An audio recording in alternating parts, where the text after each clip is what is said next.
Hello and welcome back to Dice Jesters. In this episode, video, not quite sure, thing, we'll be doing our trophies. So Dave and I had embarked on a 10x10 challenge journey. So if you're not familiar with that, a 10x10 challenge is basically you pick 10 board games to play, and you play all 10 of those board games 10 times. Yeah. So we played 100 games, technically. 100, yeah. Yeah, a little over for some that we liked a little more than others. But that's where we're at, and we documented it in a podcast. We have some videos of playthroughs of the games that we did, and now this is just a rundown of who won what game. So, for example, our first game was Azul, and we'll discuss who won Azul, and I went ahead and made a bunch of little trophies for everything. Wow. So, yeah. Above and beyond. I know, right? And I had made these 2 jars. So Dave plays blue, I play yellow, and I made the jars to highlight that color. So mine will be outlined in yellow. Spectacular. And Dave will be outlined in blue. This is beyond the capabilities of any of my artistic just ability to do anything like this. No worries. Like, I'm here for you. And so with this, if you want an in-depth description of why our ranking was what it was, feel free to either go to our podcast and or YouTube. On our YouTube video, it is called 10x10 board game ranking. Yes. I think you got that right. I think so. And that's where you can get the in-depth. But otherwise, this is, again, to show you who won what. So, right. Jay, you want to bring out the first game that we have played? Azul. Okay, so Azul. I won Azul. What? Yeah. You look sad. I am. I don't know why I thought I won. Okay, but so for Azul, I made this tile piece here. It is kind of like my interpretation of the blue piece. So there's different pieces in Azul. And Dave. Yes. And this was my number 2 game out of the whole list too. This is my number 3. Wow. Yeah. So it's okay. Yeah. It's okay that you won this one. So. And then next we went to Dominion, which was my number 1 game out of the 10x10. I love this game so much. I love this game too. And it originally, during our first 10x10 playthrough, it was my number 1. But then when we played all 10 one more time in a row, it dropped down to my number 2. But I love this game so much. So, Dominion. And who won it? Me. Okay, so for Dominion, Oh, wow. my favorite card was the Witch card because I got to curse Dave. So, and curses basically lead to negative points in the end. And so what I would do is I would pile up on the witches and then pile up his curses. Pile on the pain. Right. And if there was garden cards, I would take the garden cards and I would just kind of hoard all these cards. And that is the journey that I took. But supposedly you won. Yeah. So you get this apple. This apple. So, look at this. Yeah. So beautiful. So the witch, she holds an apple, a cursed apple, hence why I made the apple. It was kind of difficult for me to find how to incorporate Dominion. I wanted to maybe do the festival card because that was Dave's favorite card, but... How do you capture a festival within one item? Exactly. More of a I guess I could have done like a party popper. Yeah. But I don't know if I could or get a tent, maybe? this small though. Like, True. Yeah. Well, the apple is perfect. I love it. I know, it's so cute. Thank you. Yes, of course. Sagrada. Why did you say it? I was waiting for your reaction. Yay! So Sagrada is my number 8 game on my ranking. Mine too. Oh, really? 8, yeah. 8 for great. 8 for great. But it doesn't make it, It was a beautiful game. You made stained glass pieces, and the cover is beautiful. The components are beautiful. I love all those dice. I love all so the pretty good. dice. And then it was a game for luck, basically. Sure. You're only saying that because I won. Did you really? I won this one as well, yeah. How many trophies? Wow, yours is so empty right now. So for This one, since they incorporated a lot of dice, is that the plural for dice? Yes. Yeah. Dice is the plural. Dice. I made this, what would this be? A 6-sided dice. And I had put little chips of different colors to give it a stained glass effect. So Dave, there, So beautiful. there you go. Let's see what I rolled. I got a 4. I don't know what that means. Yeah. Okay. Century Golem Edition. Yay! Which I'm just gonna say you won this one by a lot. Okay, good. 7-3. This was 5th. So Century Golem Edition was my 5th. It was number 6 for me, so pretty close. Okay. I am so happy we got the Golem Edition, so it's exactly like Century Road, right? Century Spice Road. Yeah. Exactly the same. You play exactly to a T the same. Nothing is different. The only difference is the art pieces. So in this game it had crystals instead of, what were those? They were just cubes. Cubes. Yep. That represent different spices. Mm-hmm. This one is just more appealing to the eye. So if you are like me and you enjoy more creative, stunning colors or the more fun artwork, Century Golem Edition is the way to go. If you prefer just the game in general, you could go with either or. You can go with Spice Road, you can go with this one. I think the components in this one are better though. Like yeah, exactly. So this is the one I would recommend personally. And so for Century Golem Edition, I made the highest gem color as the winning piece, which I will put there in my jar. I'm glad your jar isn't empty anymore. All right, are you ready? Things I want to say. Okay. Carcassonne, Julie. Carcassonne. Who do you think won this one? Who do I think won this one? Mm-hmm. Me. It was actually tied. So what do we do in that case?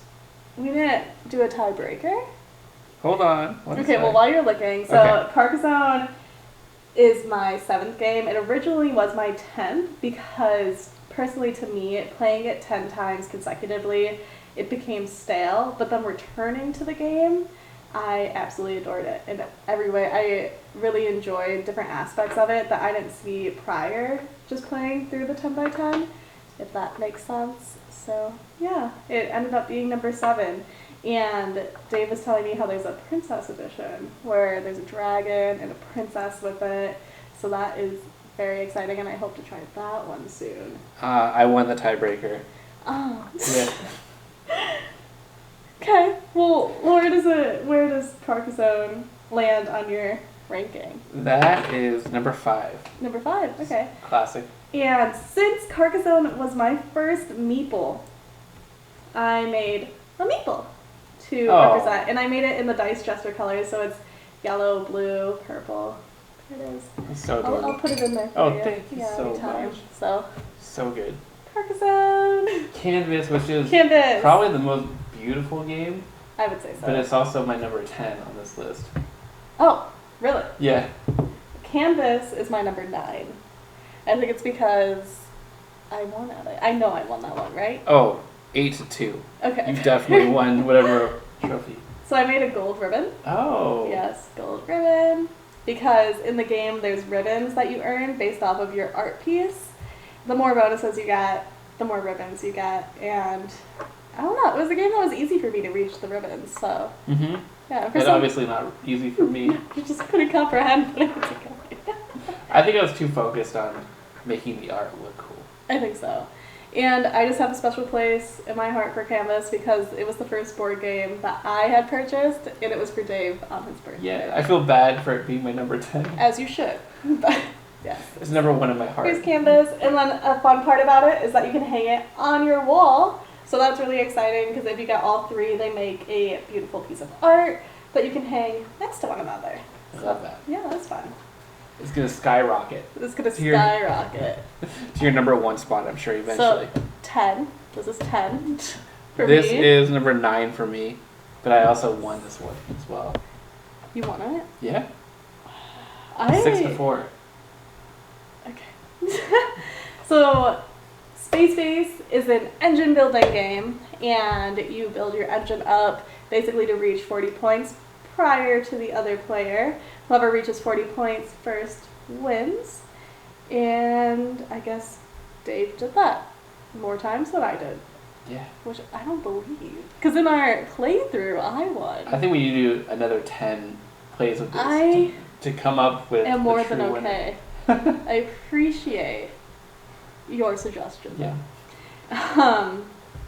So yeah, that's Space Base. It is space themed, hence Space Base. You are cargo ships that you purchase, and then you use them to gain more points. And the fun aspect about this game is that you can earn points and or money or move up spaces depending on the other person's play too. So if I rolled the dice, it wasn't just my turn, it was also Dave's turn. So that was a fun aspect of Space Base. Yeah, and I love the fact that when you buy a card, it replaces the card that's already on your board, it flips around, and then it gives you cool bonuses throughout the game when the other player's rolling their dice, so it makes every turn feel rewarding, even when you're waiting for your turn. Yes. Love that. Here is the cover of it, and Dave. So for this game, I had created a blue six-sided die because in it, you have 2 blue six-sided die that are sparkly blue. Well, at least in this one, I've seen yellow sparkly ones too. Really? And green sparkly. Yeah. Oh, so I don't know if it's randomized in the Maybe. boxes, but we got a blue one. If somebody knows, let us know in the comments. I would love to know if it's random or if somebody just purchased something that we are unfamiliar with. Mm-hmm. But since you won, here's So delicious. Please don't eat it. Don't eat it. Don't eat it. Here we go. San Juan.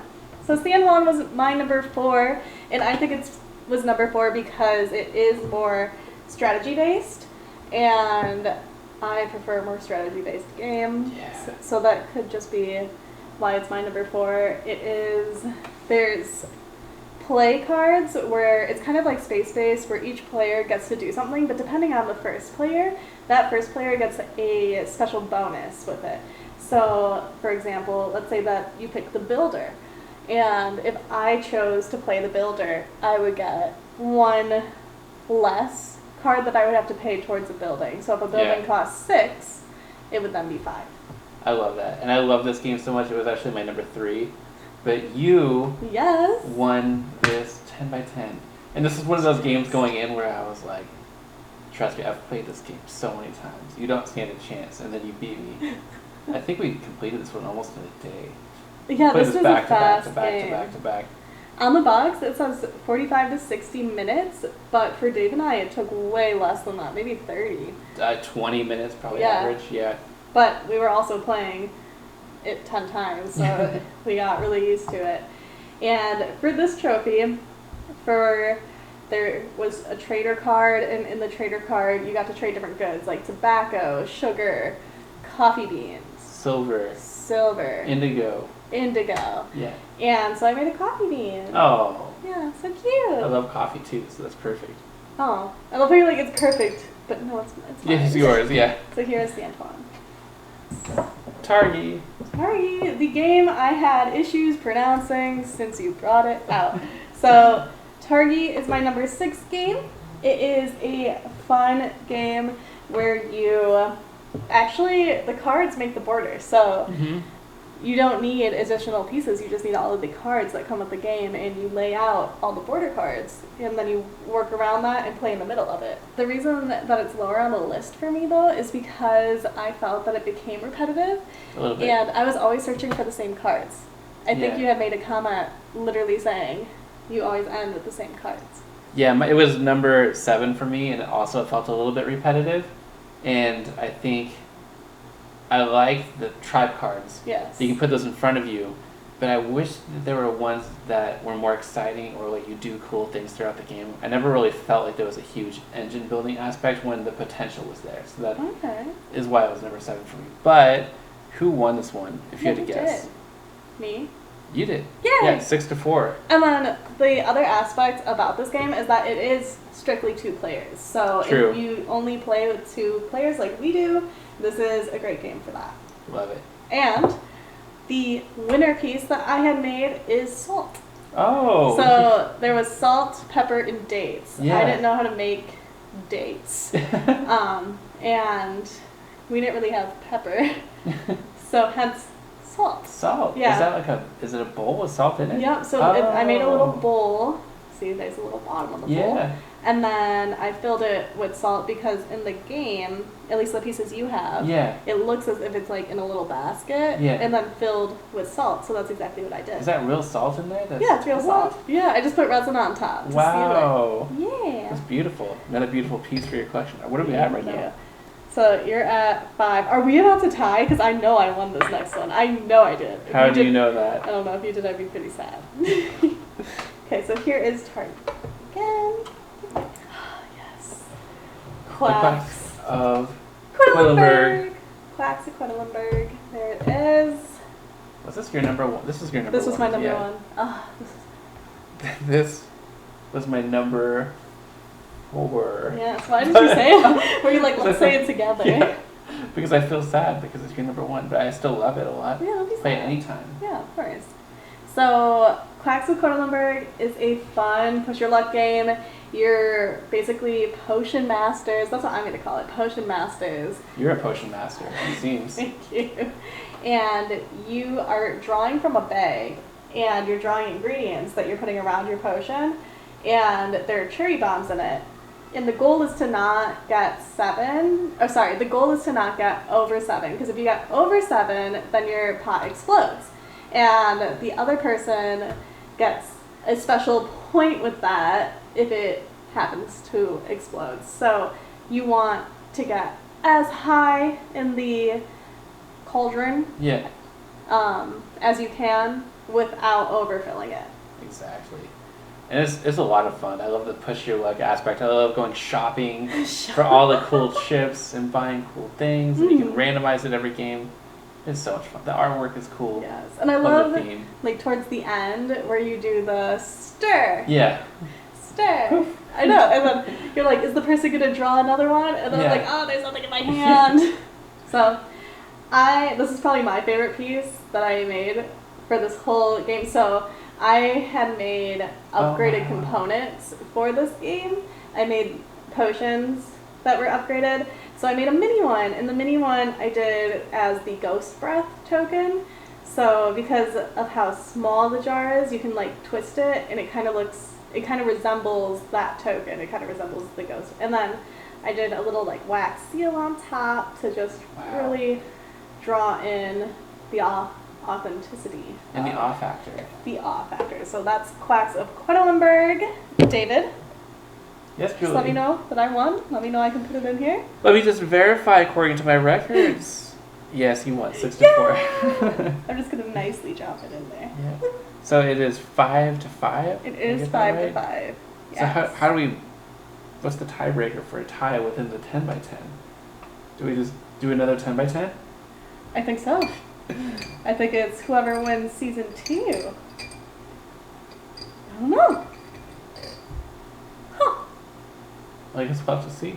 I guess we'll have to see. We will have to see. Because we still have all this jar to fill. Yeah. So. Well, thank you, Julie, for taking this 10 by 10 journey with me. I had so much fun playing all these games and introducing you to the hobby, taking you through different gaming styles and learning about what you enjoy. Thank you. And I'm looking forward to our next season. I hope you join us for that, because that is all that we have for this season, but we will be back in between seasons. Some bonus episodes. That are spooky themed? Spooky themed, because we're getting Make sure you mention that it's spooky season. Oh, I wasn't going to forget. Okay. Not going to let you down. Spooky themed games, some card games, some fun. Right. Games that evoke the spirit of the Halloween season. Right. And then, if you want to do your own voting to let us know, you can join us for free on our Patreon under Dice Jesters, and you can let us know what your 10 by 10 looks like, because I would love to know. Yeah, absolutely. And you can find us on Instagram at Dice Jesters. You can email us at thedicejesters@gmail.com if you'd like to send us questions or just connect. It'd be great. Otherwise, we hope you join us for our bonus spooky season episodes and or our season 2 10 by 10, which I'm really excited about. And until then, play all the games with the ones you love. Bye.